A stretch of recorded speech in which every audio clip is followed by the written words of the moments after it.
DMK டிவிக்கேன்னு அரசியல் சூழ்ச்சிகளை மட்டுமே எல்லாரும் பேசுறீங்களே, பாதிக்கப்பட்ட மக்களை ஏன் மறந்துட்டீங்க அப்படின்னு இந்த ஒரு குறிப்பிட்ட கேள்வி எல்லாரும் கேக்குறீங்களே. மக்களை பத்தி தானே பேசணும். சரி பேசுறேன், நல்லா கேளுங்க. நேற்றைய தினம் 800 அனல் மின் நிலையத்துல சாரம் சரிந்து 9 உயிர்கள் பலியாகி இருக்குது. இதை ஏங்க சின்ன முதலாளி துபாய் பயணத்தை கேன்சல் பண்ணிட்டு வந்து பார்க்கல?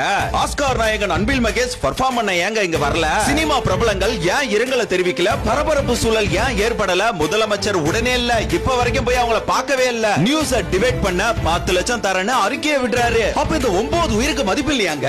இவங்களும் மனுஷங்க தானே. சினிமா பிரபலங்களே விஜய் மீது வன்மத்தை காட்டு கொண்டிருக்கும் காட்டு மிராண்டிங்களே, இப்ப எங்க போனீங்க நீங்க? இப்ப புரியுதா?